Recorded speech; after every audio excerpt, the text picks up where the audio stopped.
Mi chiamo Mike e sono stato sposato con una donna di nome Sara per 10 anni.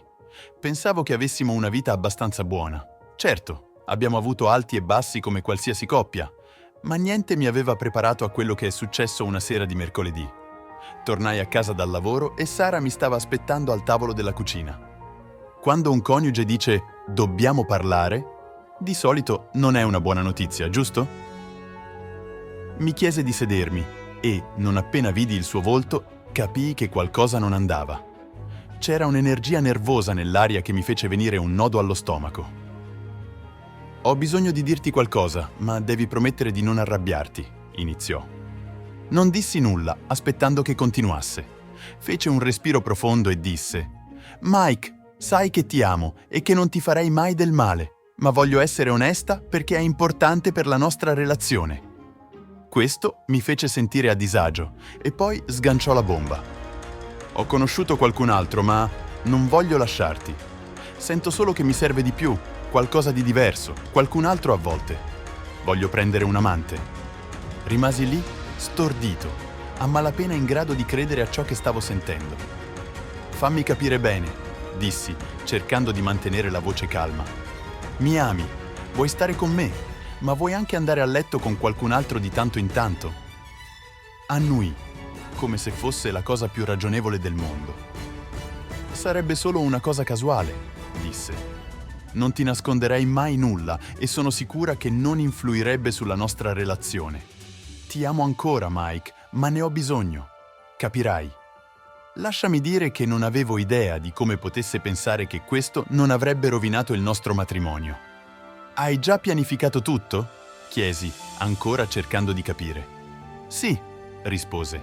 «Stavamo pensando di andar via il prossimo fine settimana». Quella fu la goccia che fece traboccare il vaso. «Va bene, Sara», dissi. «Come ti sentiresti se ti dicessi che voglio andare a letto con un'altra donna? Saresti d'accordo?» Esitò per un momento, chiaramente colta alla sprovvista. «Penso che sarei d'accordo, purché non influisca su di noi». Non potei fare a meno di ridere amaramente. «Sai benissimo che non saresti d'accordo, Sara», sbottai. «Se i ruoli fossero invertiti, impazziresti. Davvero pensavi che avrei semplicemente accettato?» Il suo viso si rabbuiò e mormorò che non si aspettava che mi arrabbiassi così tanto. «Pensavo che mi amassi abbastanza da lasciarmi fare questo», disse sottovoce. Risposi: «Qualunque cosa tu stia fumando è illegale. Pensavi seriamente che sarei stato d'accordo che tu passassi un fine settimana con un altro uomo mentre io sto a casa? Sei fuori di testa?» Sembrava scioccata. «Non pensavo che avresti detto di no». «Beh, non hai proprio pensato per niente, vero?» Mi alzai. «Dammi qualche giorno per pensarci. Ne riparleremo domenica». Detto ciò, andai in camera da letto e iniziai a fare le valigie. Mi stavo trasferendo nella stanza degli ospiti. «Cosa stai facendo?» chiese, la voce leggermente tremante. «Non voglio dormire nello stesso letto con qualcuno che tiene più a un altro uomo che a me», le dissi freddamente. Poi sbattei la porta. Quella notte dormii a malapena, sdraiato sveglio nella stanza degli ospiti, con la mente che correva. Sapevo una cosa per certa: se avesse portato avanti questa storia, il nostro matrimonio sarebbe finito. Non potevo vivere con un tale tradimento, ma avevo un piano. La mattina seguente uscii per andare al lavoro come al solito, senza dirle una parola. Chiamai il mio lavoro e dissi che avevo bisogno di qualche giorno libero per motivi personali. Furono comprensivi, così passai la giornata a mettere in atto il mio piano. Non stavo per restare a guardare mentre Sara faceva quello che voleva senza conoscere tutti i dettagli. Se faceva sul serio, dovevo essere preparato. Per prima cosa, comprai 3 registratori vocali attivati dal suono. Ne posizionai uno vicino al telefono di casa, uno nella nostra camera da letto e l'ultimo nella sua auto. Riuscii anche a procurarmi un registratore per intercettare le telefonate, che collegai alla nostra linea fissa. Poi andai dal nostro fornitore di telefonia cellulare. Dato che il contratto era a mio nome, fu abbastanza facile accedere ai tabulati telefonici di Sara. Quello che trovai fu rivelatore, per usare un eufemismo. Quando tornai a casa, entrai nei suoi account email. Ce n'era uno di cui non sapevo nemmeno l'esistenza, ma la password non fu difficile da indovinare. Quello che trovai lì confermò ciò che già sospettavo. Lei e il suo cosiddetto amante, un tipo di nome Tom, si erano scambiati email e stavano pianificando di partire insieme proprio quel fine settimana. Almeno trovai un po' di sollievo, sapendo che non erano ancora andati a letto insieme. Da lì impostai la sua email in modo che inoltrasse automaticamente tutti i messaggi in arrivo direttamente a me, così avrei saputo in tempo reale cosa si dicevano. Infine, acquistai un paio di piccoli localizzatori GPS. Uno lo misi nel suo portafoglio e l'altro lo nascosi nella sua auto. Alla fine della giornata avevo tutto pronto per tracciare ogni suo movimento. Ora si trattava solo di aspettare. Arrivato il venerdì, decisi di fare un passo in più. Contattai un avvocato divorzista, consigliato caldamente da un amico. Gli esposi tutto: le email, i tabulati telefonici e i miei piani per raccogliere altre prove. Fu impressionato e concordò che potevamo chiedere il divorzio per adulterio, a patto che avessi prove concrete. Suggerì anche di fare causa a Tom per alienazione di affetto, un'azione legale a cui non avevo nemmeno pensato. Tutto ciò di cui avevo bisogno ora era una prova tangibile della relazione e ero determinato a ottenerla. Quella sera Sara tornò a casa come al solito, ma non le dissi nulla. Quando iniziò a preparare la cena, presi le chiavi e andai in un bar. Non avevo voglia di fare conversazione o di fingere che andasse tutto bene. Avevo bisogno di spazio per pensare e prepararmi a ciò che stava per accadere. Più tardi quella notte, quando tornai, provò a parlarmi, ma non ero interessato a quello che aveva da dire. Le passai accanto senza nemmeno guardarla e mi chiusi nella stanza degli ospiti. A questo punto era chiaro che l'unico modo per salvare il nostro matrimonio era che lei annullasse i suoi piani con Tom, ma nel profondo sapevo che non sarebbe successo. Non volevo impegnarmi in alcuna conversazione, non volevo nemmeno guardarla. Arrivata la domenica, era il momento di avere quella conversazione che avevamo programmato. Ci sedemmo in cucina, proprio come facevamo quando tutto era normale. «Hai pensato a quello che ti ho detto?» chiesi, andando dritto al punto. «Sì», disse, con tono deciso, «e voglio ancora portare avanti questa cosa». Sentii il cuore sprofondare, ma mantenni la voce calma. «Questo distruggerà il nostro matrimonio. Non puoi seriamente credere che non cambierà le cose tra noi». «Penso che tu stia esagerando», disse, incrociando le braccia. «Se guardassi la cosa dal mio punto di vista, forse capiresti». «Ho guardato la cosa dal tuo punto di vista», risposi, «e non vedo come possa finire bene. Quindi la mia risposta è no». Sospirò frustrata, chiaramente non aspettandosi che mantenessi la mia decisione. «Come puoi essere così egoista? Se mi amassi, me lo lasceresti fare». «Sono io l'egoista?» dissi, quasi ridendo per l'assurdità della situazione. «Tu vuoi andare a letto con un altro uomo, ma io sono egoista perché dico di no. Su, Sara, è ridicolo». Ci fu una lunga pausa prima che chiedesse: «Cosa succede se lo faccio comunque?» La guardai dritto negli occhi. «Allora ci saranno conseguenze serie. Abbiamo fatto voti quando ci siamo sposati, abbiamo promesso di essere fedeli l'un l'altro. Se infrangi quella promessa, tra noi è finita». Non disse nulla per un momento, mi fissò e poi rispose piano: «Beh, immagino che questa conversazione sia finita allora». Mi alzai dal tavolo e uscii di casa. La mia decisione era presa. Non c'era più modo di tornare indietro. Se avesse portato avanti il suo piano, avrei chiesto il divorzio. Arrivato il giovedì, avevo tutto pronto per il fine settimana. La goccia che fece traboccare il vaso arrivò quando controllai di nuovo le email di Sara. Lei e Tom avevano definito i loro piani. Lui aveva prenotato una stanza in un bel hotel a Kansas City. Si sarebbero incontrati il venerdì pomeriggio e avrebbero passato il fine settimana insieme. Dal modo in cui ne parlavano, sembrava che stessero pianificando una gita divertente invece di un tradimento. Quello che mi infastidì di più fu quanto Sara sembrasse disinvolta, come se i miei sentimenti non contassero affatto. Decisi di prenotare la stessa camera d'albergo che avevano pianificato di usare, ma la prenotai per la notte di giovedì, il giorno prima che si incontrassero. Il mio obiettivo era semplice: volevo installare delle telecamere nella stanza per registrare tutto. Non si trattava solo di porre fine al mio matrimonio, volevo abbastanza prove per fare causa a Tom per interferenza nella nostra relazione. Quel pomeriggio presi un giorno libero dal lavoro e guidai fino a Kansas City. Mi registrai nella loro camera d'albergo e passai un paio d'ore a installare tutto. Le telecamere a fibre ottiche erano piccole e facili da nascondere, perfette per ottenere le riprese di cui avevo bisogno. Le testai tutte per assicurarmi che funzionassero correttamente. Una volta sistemato tutto, tornai a casa, provando un misto di rabbia, tristezza e cupa soddisfazione.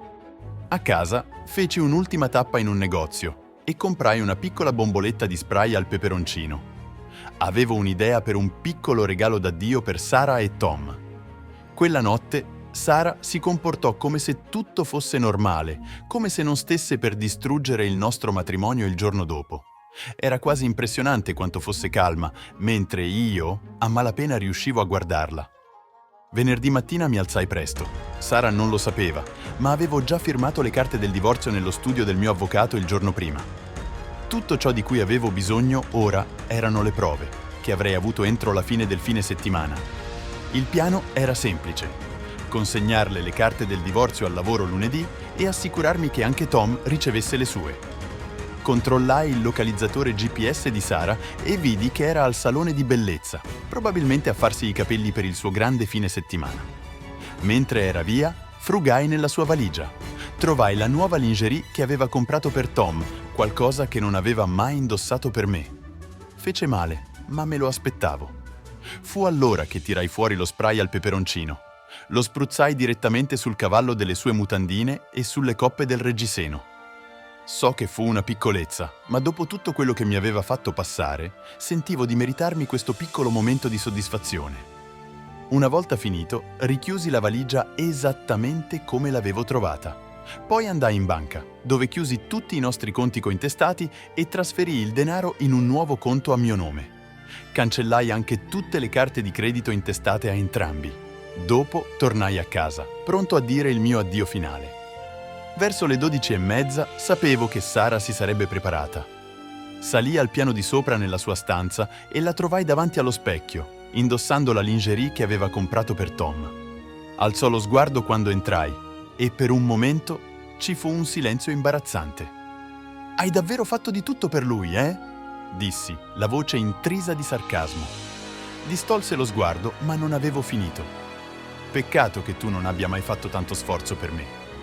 «Mike, non è così», disse con voce debole, come se sapesse di aver perso qualsiasi appiglio con me. «Volevo solo sentirmi bene, tutto qui». «Volevi impressionarlo», ribattei. «Ti preoccupi più di ciò che pensa lui che di ciò che ho pensato io negli ultimi 10 anni». Non rispose, ma non ero interessato a sentire scuse. Mi avvicinai a lei, le presi la mano sinistra e iniziai a sfilarle la fede nuziale. «Questo significava qualcosa per me», dissi piano, «ma non per te. Non voglio che indossi l'anello che ti ho dato mentre sei là fuori con un altro». Non oppose resistenza, rimase solo a guardare mentre infilavo l'anello di fidanzamento e la fede in tasca. «L'anello di fidanzamento era di mia madre», aggiunsi, «quindi lo terrò io». Lasciai la sua mano e feci un passo indietro. «Ascolta Sara, non sarò qui quando lui verrà a prenderti, ma lascia che sia chiaro, non portarlo in questa casa. Se lo fai, ci saranno conseguenze serie. Hai capito?» Annui, sembrando sconvolta. «Non lo farò, prometto». «Bene», dissi, girandomi per andarmene. «Starò a guardare». Mentre uscivo, la sentii chiamare il mio nome, ma non mi girai. Non avevo bisogno di sentire altro. Avevo chiuso. Parcheggiai l'auto in fondo alla strada, da dove potevo tenere d'occhio la casa senza essere visto. Una parte di me sperava che cambiasse idea, ma nel profondo sapevo che non l'avrebbe fatto. Questa era la persona che era diventata. Un paio d'ore dopo, l'auto di Tom si fermò. Lo osservai mentre si avvicinava alla porta e suonava il campanello. Sara uscì con la valigia in mano. E cosa fece? Lo baciò a lungo e profondamente proprio lì, sul portico di casa. Poi guardò nella mia direzione, come se sapesse che stavo osservando, e sorrise. Quel sorriso arrogante fu la goccia che fece traboccare il vaso. Le feci un gesto volgare mentre si allontanavano in auto e il suo sorriso scomparve. Guidai direttamente a Kansas City, mi registrai in un hotel vicino a loro e accesi il laptop. Quando le telecamere furono attive, li vidi entrare nella stanza. Non persero tempo a spogliarsi e vidi Tom agitarsi goffamente a letto con lei. Non ci volle molto per notare qualcosa che quasi mi fece ridere. Tom non era esattamente ben dotato, se capite cosa intendo. Non stava offrendo molto. So che è meschino, ma vedere la scena mi diede una strana sensazione di soddisfazione. Aveva buttato via tutto ciò che avevamo per questo? Che pessimo scambio. Tom durò a malapena qualche minuto e, a giudicare dall'espressione di Sara, era tutt'altro che soddisfatta. Fu allora che capii di aver preso la decisione giusta. Non stava solo ferendo me, stava rendendo ridicola se stessa. Non potevo più guardare il loro triste affair, così lasciai la registrazione attiva e uscii a bere qualcosa. Quando tornai in hotel più tardi, stavano già dormendo. Sara sembrava arrabbiata e Tom sembrava piuttosto compiaciuto di sé. Non mi importava più. Avevo il video di cui avevo bisogno per il divorzio, tutto il resto era superfluo. La mattina seguente mi svegliai sentendomi rinvigorito per la prima volta dopo giorni. Feci colazione, presi qualche snack e controllai che la registrazione nella loro stanza continuasse. Non stavo solo raccogliendo prove, mi stavo godendo ogni momento del loro disastro. Sapere che il fine settimana di Sara non stava andando come previsto mi dava un senso di giustizia. A metà mattinata chiamai il fiorista locale.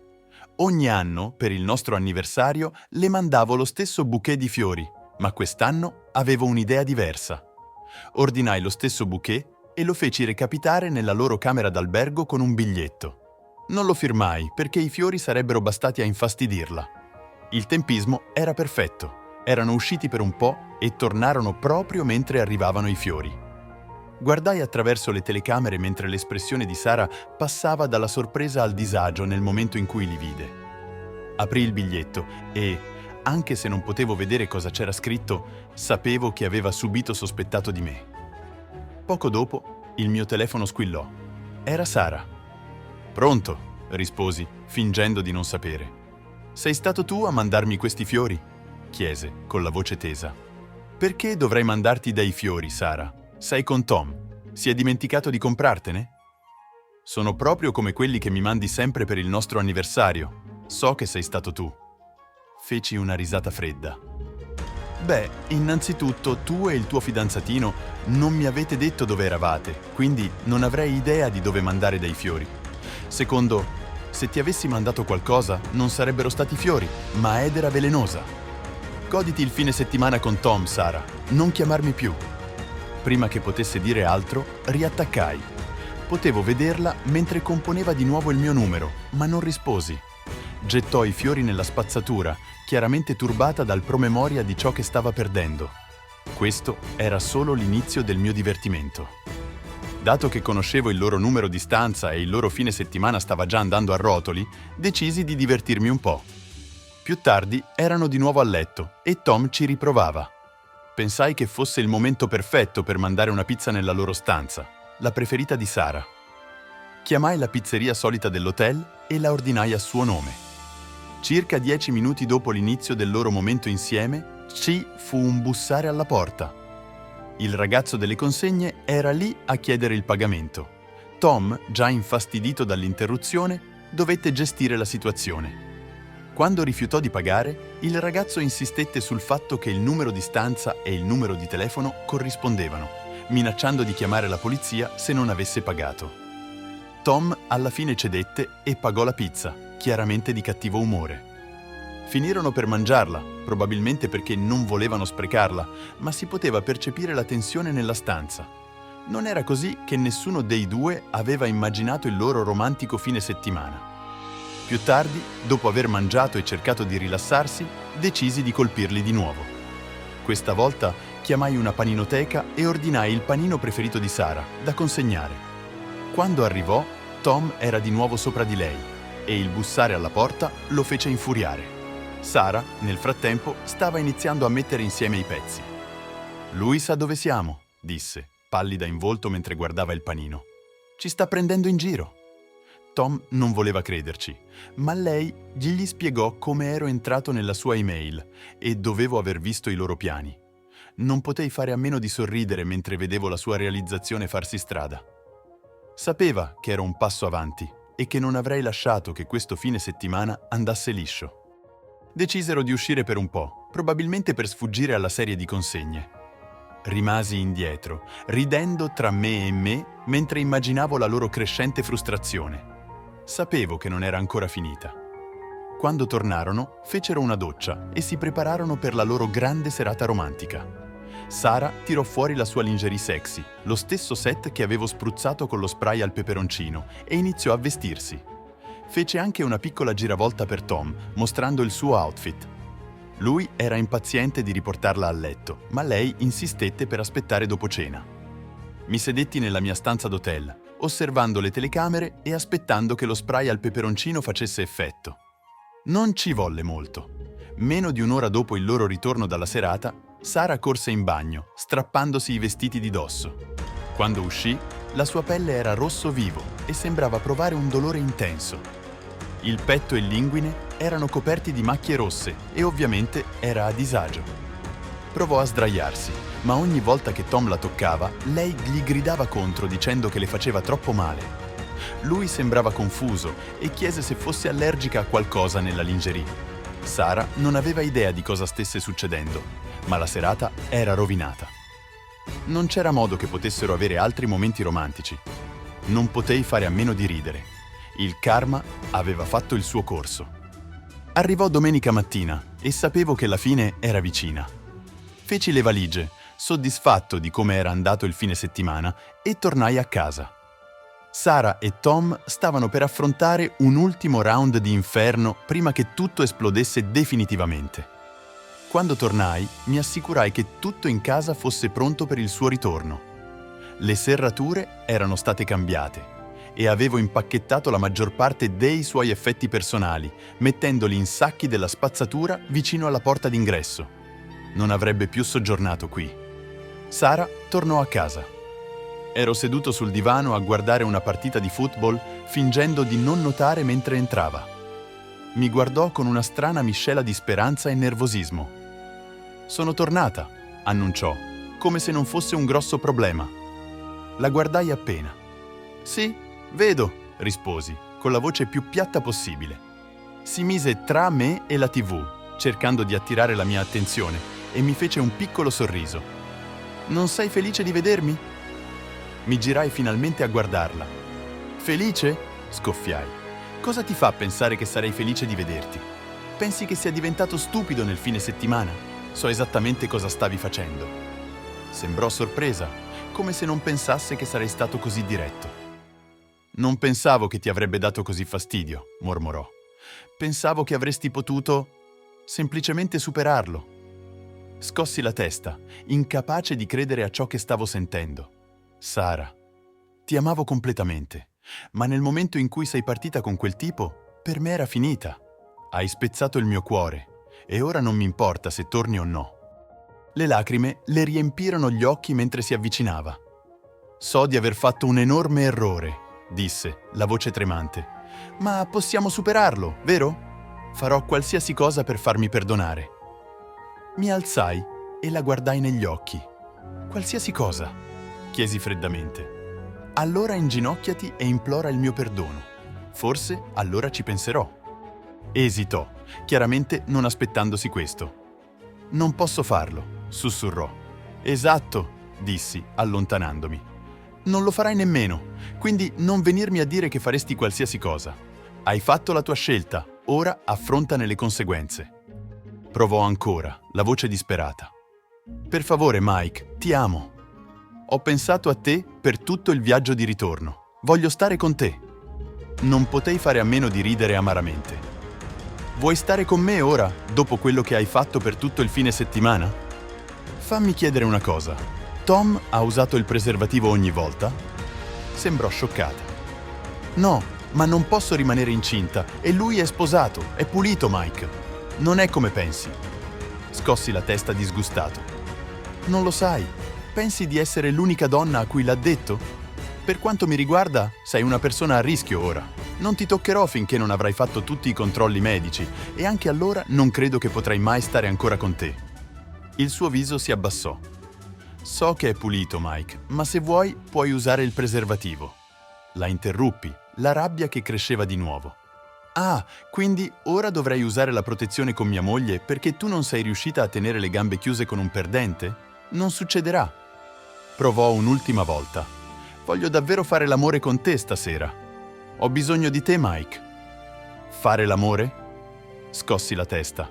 Non hai fatto l'amore con lui e non c'è modo che io mi metta a letto con te dopo questo. In effetti, non voglio nemmeno guardarti stasera. Puoi dormire nella stanza degli ospiti. Prenderò io la camera matrimoniale, visto che non ho fatto nulla di sbagliato. Il suo viso cadde, ma non discusse. Sapeva di aver perso questa battaglia. Possiamo almeno parlarne? Chiese, la voce piccola. Ne possiamo parlare domani, dopo che torni dal lavoro, dissi, dirigendomi verso la porta. Ma non sono sicuro di cos'altro ci sia da dire. Uscii di casa e andai in un bar lì vicino, solo per schiarirmi le idee. Non ero interessato a bere, avevo solo bisogno di stare lontano da lei. La verità era che avevo già preso la mia decisione. Questo matrimonio era morto e nessuna quantità di suppliche o conversazioni l'avrebbe cambiata. Quando tornai a casa più tardi quella notte, la trovai sdraiata nel nostro letto. «Fuori», dissi fermamente. «Non appartieni più qui». «Questo è il nostro letto», protestò, ma la sua voce mancava di convinzione. «Ho tanto diritto a dormirci quanto te». «Hai rinunciato a quel diritto nel momento in cui te ne sei andata con lui», ribattei. «O esci, o ti trascinerò fuori io». Iniziò a piangere, ma si alzò e lasciò la stanza. Chiusi e bloccai la porta dietro di lei, ignorando i suoi singhiozzi mentre si allontanava lungo il corridoio. Non importava più. Niente che potesse dire o fare avrebbe riparato ciò che aveva rotto. La mattina dopo la ignorai a malapena mentre si preparava per andare al lavoro. Mi guardò con occhi pieni di lacrime e disse: «Ti amo, Mike». Le lanciai uno sguardo freddo e indifferente. «Io ti amavo», risposi, enfatizzando il passato. Le lacrime iniziarono a scorrere di nuovo mentre si girava e lasciava la casa. Appena se ne andò, iniziai a impacchettare il resto delle sue cose in sacchi della spazzatura. Era ora che uscisse definitivamente dalla mia vita. Dopo che Sara se ne fu andata per andare al lavoro quella mattina, mi misi all'opera. Impacchettai tutti i suoi restanti effetti personali in sacchi della spazzatura e li posizionai vicino alla porta d'ingresso. Ogni oggetto mi sembrava di liberarmi di un pezzo del passato, una vita che non riuscivo più a riconoscere. Una volta che tutto fu pronto, feci una chiamata che stavo aspettando di fare. Contattai la moglie di Tom, Jenny. Rispose al telefono, chiaramente sorpresa di sentirmi. «Ciao Jenny, sono Mike, il marito di Sara», dissi, con la voce calma ma ferma. «Sai dov'era Tom lo scorso fine settimana?» Jenny esitò, la voce incerta. «Mi ha detto che era in viaggio d'affari. Perché?» Feci un respiro profondo. «Non era in viaggio d'affari. Ha passato il fine settimana con mia moglie Sara. Ho tutte le prove che ti servono, email, messaggi, tutto. Sono disposto a condividerle con te se vuoi conoscere la verità». Ci fu silenzio dall'altra parte della linea. Poi sentii la sua voce incrinarsi. «Hai delle prove?» chiese. «Sì», dissi fermamente. «Posso inviarti tutto o possiamo incontrarci e ti mostrerò tutto». Con mia sorpresa, Jenny accettò. Ci accordammo per incontrarci più tardi quel pomeriggio. Quando arrivai a casa sua, rimasi sorpreso. Jenny era stupenda, alta, bionda e bellissima. Mi chiesi come Tom potesse essere così sciocco. Potevo dire che anche lei era sorpresa di vedermi, ma non ne parlammo. C'era troppo da discutere.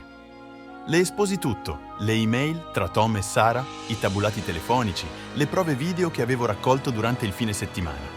Era furiosa, ma riuscì a mantenere la calma. Parlammo a lungo e, alla fine, Jenny decise di assumere il mio avvocato divorzista per gestire anche il suo caso. L'avvocato accettò di prendere entrambi i nostri casi e ci offrì persino uno sconto per gestirli insieme. Mentre lasciavamo l'ufficio, Jenny mi ringraziò per averle detto la verità. «Non posso credere che stia succedendo», disse, la voce carica di emozione. Lo so, risposi, ma la faremo. Meritiamo di meglio. Ci salutammo e tornai a casa, pronto per ciò che sarebbe venuto dopo. Non passò molto tempo prima che il mio telefono squillasse. Era Sara e sembrava in preda al panico. «Che diavolo sta succedendo, Mike?» urlò. «Mi hanno appena consegnato le carte del divorzio al lavoro e Tom ha ricevuto delle carte anche lui. Lo stanno citando in giudizio per qualcosa. Che diavolo significa?» Non finsi di essere comprensivo. «È esattamente ciò che avevo detto che sarebbe successo se avessi portato avanti i tuoi piani per il fine settimana. Ci sono conseguenze, Sara. Pensavi davvero che non ce ne sarebbero state?» «Non pensavo che l'avresti fatto davvero», disse piano, sembrando sconfitta. «Beh, ti sbagliavi. Se vuoi parlarne, possiamo discuterne quando torni a casa. Per ora ho finito questa conversazione». Riattaccai prima che potesse dire altro. Poi uscii fuori, presi i sacchi della spazzatura pieni delle sue cose e li buttai nel prato davanti casa. Avevo finito di essere gentile. Aveva fatto le sue scelte e ora avrebbe dovuto conviverci. Quando Sara arrivò nel vialetto più tardi quel giorno, scese dall'auto infuriata, il viso rosso di rabbia. Iniziò a urlarmi contro non appena vide le sue cose sparse sul prato. «Come hai potuto farmi questo?» strillò, sputando mentre inveiva contro di me. «Stai rovinando tutto!» Rimasi lì, calmo e composto, guardandola andare in pezzi. «Non ho rovinato nulla, Sara. Sei stata tu a farlo quando hai scelto lui al posto mio. Sei tu che hai distrutto il nostro matrimonio». Stava piangendo ora, le parole quasi incomprensibili mentre continuava a urlare. «Pensavo che mi amassi!» «Ti amavo», dissi piano. «Ti amavo più di ogni altra cosa, ma tu non amavi me. Se lo avessi fatto, non avresti fatto quello che hai fatto. Hai buttato via tutto». Le sue lacrime continuavano a scorrere, ma avevo finito. «Devi andartene ora. Prendi le tue cose e vai. Hai perso il diritto di stare qui». Non discusse, sapeva che era finita. Raccolse le sue cose, piangendo mentre le metteva in macchina. Prima che se ne andasse, le consegnai un'ultima cosa, la fede nuziale che le avevo tolto. L'avevo appiattita, trasformandola in metallo senza forma. «Ecco», dissi, lasciando cadere l'anello nella sua mano. «Ora non vale più nulla, proprio come il nostro matrimonio. Forse puoi venderlo al banco dei pegni». Mi avvicinai e le baciai delicatamente la fronte, l'ultima volta che l'avrei toccata. «Addio, Sara», sussurrai, poi mi girai e rientrai in casa senza guardare indietro. Per l'ora successiva rimasi nella mia casa vuota, le lacrime che mi scorrevano sul viso mentre lasciavo uscire tutto il dolore e la rabbia che avevo trattenuto. Piansi finché non mi rimase più nulla, poi mi alzai, mi asciugai il viso e presi una decisione. Non avrei permesso che questo mi distruggesse.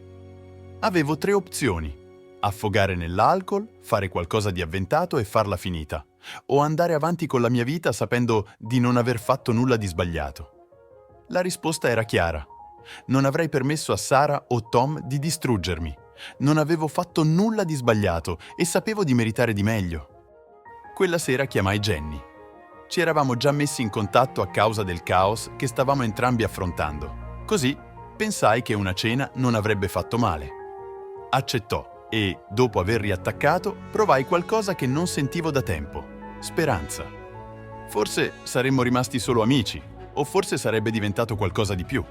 In ogni caso, sapevo che stavo andando avanti.